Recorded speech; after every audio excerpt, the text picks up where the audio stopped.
बड़ी खबर तालिबान को लेकर भारत में धर्मगुरु और मुस्लिम नेताओं के लगातार अजीबोगरीब बयान सामने आ रहे हैं। शफीकुर रहमान बर्क और मुस्लिम पर्सनल लॉ बोर्ड के मेंबर नुमानी के बाद अब देवबंद के मुफ्ती अरशद फारूकी ने कहा है कि तालिबान में कुछ ना कुछ तो खास बात है, जिन्होंने अफगानिस्तान की 3.5 लाख फौज को खदेड़ दिया। लेकिन मशहूर शायर मुनव्वर राणा भी तालिबान के हमदर्द बन बैठे हैं।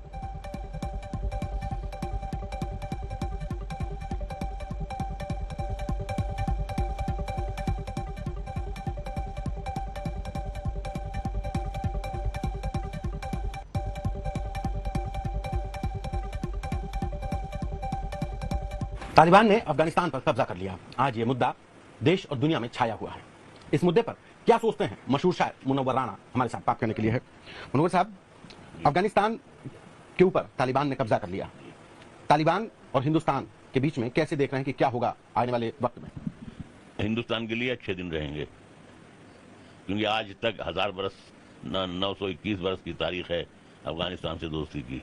कभी किसी अफगानी ने किसी हिंदुस्तान को न बुरा कहा, न नुकसान पहुंचाया और न अपनी मोहब्बत में कमी की। लेकिन अब तो वहां पे तालिबान का कब्जा हो गया। तालिबान का मतलब आतंकवादी संगठन कहा जाता है। उसकी क्रूरता की जो मिसालें हैं, जो तस्वीरें आती, बहुत डरावनी होती है। बात निकलेगी तो फिर दूर तक जाएगी, समझे आप। ये इस किस्म की जितनी वो क्रूरता उनके यहाँ है, उससे ज्यादा क्रूरता तो हमारे यहाँ भी है। हम तो अहिंसा के पुजारी बताए जाते हैं। हम लोग अहिंसा के पुजारी हैं। बताए जाते रहे होंगे कभी, जब अहिंसा रही होगी भगवान राम के जमाने में। आज तो रामराज्य कहा जाता है ना, रामराज्य है। हा? रामराज्य है। नहीं, अब रामराज कहाँ है? अब तो कामराज है। हा? बस अगर भगवान राम से काम है तो ठीक है, तो कामराज है, रामराज नहीं है। बिल्कुल रामराज नहीं है। तालिबान से हिंदुस्तान को डरने की जरूरत महसूस होती है? लगता है कि तालिबान से डरना चाहिए, खतरा है? बिल्कुल नहीं। क्यों नहीं? इसलिए कि हजारों बरस का जो उनका साथ है, उसमें उन्होंने कभी भी किसी हिंदुस्तानी को नुकसान नहीं पहुंचाया। जब इससे पहले वो मुल्ला उमार वगैरह सब पूरे उनकी हुकूमत थी, तब भी उन्होंने किसी हिंदुस्तानी को नहीं मारा, ना पीटा, ना परेशान किया। ठीक है, ये भाई हमारा मुल्क है, हम क्या कह सकते हैं, किसी को भी, यानी हमारी सरकार कह सकती है कि आप हमारा मुल्क छोड़ दीजिए। लेकिन उन्होंने किसी हिंदुस्तानी को मारा नहीं। इसलिए नहीं मारा कि उनके बाप दादा यहाँ आबाद रहे हैं, यहाँ से कमा के अपने बच्चों को उन्होंने पाला है। अपनी लड़कियों के लिए दुपट्टे से लेकर के और कुर्ते पैजामे के कपड़े सब यहाँ से खरीद करके ले गए हैं।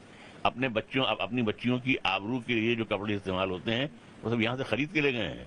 आज भी हमारे मोदी जी ने जो वहाँ पर पार्लियामेंट बनवाई है और जो सब इमदाद की है, और करते रहना चाहिए।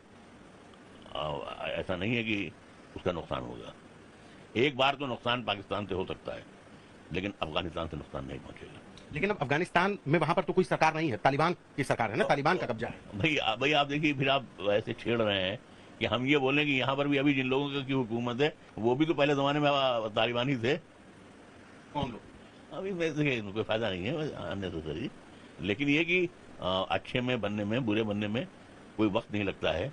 लेकिन अगर नहीं बनते हैं तो हजारों साल नहीं बनते हैं। हमने आपसे बताया कि कम से कम इतिहास के पन्नों को जब आप देखेंगे तो आपको ये अंदाजा हो जाएगा कि अफगानी जो है हमेशा से हर जमाने में हिंदुस्तान के साथ खड़े रहे हैं। अब ये है कि ये उनके कबीलों के नाम है, कोई कुछ है, कोई कंधारी है, कोई कुछ है, कोई काबली है, कोई अलग अलग नाम है उनके। उनमें एक नाम इसका भी है। तालिबान ने जिस बात कर रहे हैं अफगानिस्तान की, जिस देश पे कब्जा किया है, वहां के लोगों को भी तो परेशान किया है। तो कैसे हिंदुस्तान का दोस्त हो सकता है? नहीं, देखिए, वो उनका इंटरनल मामला है ना। लेकिन जो आदमी अपने घर में सही से बर्ताव नहीं कर रहा, वो पड़ोसी और हमसे बर्ताव क्या करेगा सही? तो ये बात तो आपके ऊपर भी सही आती है, हिंदुस्तान पर भी सही आती है। कैसे? कि जब आप अपने देश वालों के साथ बर्ताव नहीं